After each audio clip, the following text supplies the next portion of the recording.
আসসালামু আলাইকুম রহমতুল্লাহ। Triple F accounting learning centre থেকে আপনাদের সবাইকে স্বাগতম। আজকে আমরা যে বিষয়টা নিয়ে আলোচনা করব, হিসাব বিজ্ঞানের খুবই গুরুত্বপূর্ণ একটি ধাপ, সেটা হলো জাবেদা। আমরা গত লেসনে যেটা বলেছিলাম যে আমাদের জীবনে যা কিছু ঘটে সবই ঘটনা। কোনো ঘটনার মধ্যে যদি কিছু বৈশিষ্ট্য পাওয়া যায় তখন আমরা সেটাকে লেনদেন বলি। আর লেনদেন সংঘটিত হওয়ার পর হিসাবের খাতায় আমরা প্রাথমিকভাবে লেনদেনগুলোকে লিপিবদ্ধ করি। এই লিপিবদ্ধকরণের কাজটিকেই বলা হয় জাবেদা, যেটা সহজ ভাষায় আমরা বলতে পারি যে কোনো একটা ব্যবসা প্রতিষ্ঠানে যখনই একটা লেনদেন সংঘটিত হবে, লেনদেন সংঘটিত হওয়ার সাথে সাথে তারিখের ক্রমানুসারে ডেবিট ক্রেডিট বিশ্লেষণ করে লেনদেনগুলো প্রাথমিকভাবে হিসাবের খাতায় লেখার কাজটাকেই আমরা বলে থাকি জাবেদা। এই জাবেদা করার জন্য আমাদেরকে দুইটা বিষয় খেয়াল করতে হয়। একটি পক্ষকে ডেবিট করতে হয়, অন্য পক্ষকে ক্রেডিট করতে হয়।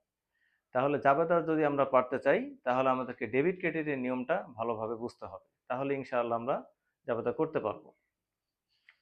হিসাবে ডেবিট ক্রেডিট নির্ণয়ের দুইটি পদ্ধতি রয়েছে। হিসাবে ডেবিট ক্রেডিট নির্ণয়ের দুইটি পদ্ধতি রয়েছে। একটি পদ্ধতি প্রচলিত বা সনাতন পদ্ধতি, আরেকটি পদ্ধতি হচ্ছে আধুনিক পদ্ধতি বা হিসাব সমীকরণ। প্রচলিত বা সনাতন পদ্ধতিতে হিসাব তিন প্রকার। প্রচলিত পদ্ধতিতে হিসাব তিন প্রকার: ব্যক্তিবাচক হিসাব, সম্পত্তিবাচক হিসাব, নামিক বা আয়ব্যয় হিসাব। এবার আসবো আমরা এখানে ডেবিট কোনটা হবে আর ক্রেডিট কোনটা হবে। ব্যক্তিবাচক হিসাবের ক্ষেত্রে সুবিধা গ্রহণকারী হিসাব হবে ডেবিট, সুবিধা প্রদানকারীর হিসাব হবে ক্রেডিট। সম্পত্তিবাচক হিসাবের ক্ষেত্রে আমাদের ব্যবসায় সম্পত্তি আসলে হবে ডেবিট, ব্যবসা হতে সম্পত্তি চলে গেলে হবে ক্রেডিট। নামিক বা আয় ব্যয় হিসাবের ক্ষেত্রে ব্যবসায় সকল প্রকার খরচ ক্ষতি ব্যয় হলে সেটা ডেবিট হবে, সকল প্রকার আয় বা লাভ হলে ক্রেডিট হবে। এবার আমরা আসি আধুনিক পদ্ধতিতে। আধুনিক পদ্ধতিতে হিসাবকে একটি সমীকরণ আকারে প্রকাশ করা হয়, যেটাকে আমরা মৌলিক হিসাব সমীকরণ বলে থাকি। সমীকরণটি হলো এ সমান সমান এল প্লাস ও ই। এখানে এ বলতে অ্যাসেট বা সম্পদকে বোঝানো হয়, এল অর্থ লাইবিলিটি বা দায়, ও ইতে ওনার সিকিউরিটি বা মালিকানা সত্ত্ব বোঝানো হয়। এবার আমরা আসি, এখানে ওনার সিকিউরিটি উপাদানটাকে আমরা অন্য একটি সিনোনিম ব্যবহার করতে পারি, সি অর্থাৎ ক্যাপিটাল অর্থ মূলধন। এবং এই মূলধনের হ্রাস বৃদ্ধি আমরা বিবেচনা করব। কেন? একটি ব্যবসায়ে আমাদের আয়ও হতে পারে, ব্যয়ও হতে পারে, লাভও হতে পারে, ক্ষতিও হতে পারে। তাহলে আমাদের ব্যবসাতে যদি আয় বা লাভ হয় তাহলে আমরা সেটা যোগ করব, আর যদি আমাদের ব্যবসায় কোনো খরচ হয় সেটাকে আমরা বিয়োগ করব। তাহলে আরো দুইটি উপাদান আসলো।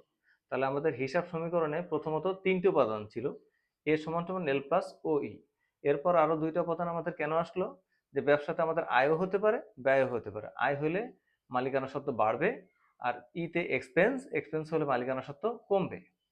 এখন আসি আমরা, এখানে ইটা মাইনাস আছে, আমরা যদি এটা সাইড পরিবর্তন করি তাহলে ইটা এই পাশে আসলে প্লাস হয়ে যাবে। তাহলে সর্বশেষ আমরা কি দেখলাম? যে আধুনিক পদ্ধতিতে হিসাব মোট 5 প্রকার। আধুনিক পদ্ধতিতে হিসাব মোট 5 প্রকার। এর ভিতরে সম্পত্তি এবং খরচ সবসময় ডেবিট হবে, আয় দায় মূলধন সবসময় ক্রেডিট হবে। আমাদের জাবেদা পারার জন্য সর্বাপেক্ষা গুরুত্বপূর্ণ নিয়ম হলো এই দুইটা লাইন।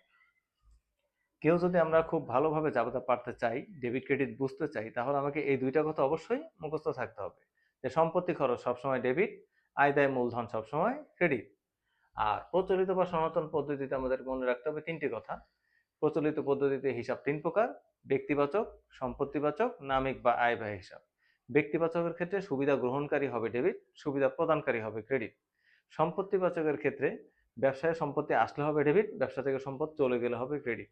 নামিক বা আয় ব্যয় হিসাবের ক্ষেত্রে সকল প্রকার খরচ ক্ষতি বা ব্যয় হলে ডেবিট হবে, সকল প্রকার আয় বা লাভ হলে ক্রেডিট হবে। আশা করি আমরা বিষয়টি বুঝতে পেরেছি। তো আজকে আমরা এ পর্যন্তই রাখবো। ইনশাআল্লাহ পরবর্তী লেসনে আপনাদের সাথে আবার দেখা হবে। আসসালামু আলাইকুম ওয়া রাহমাতুল্লাহ।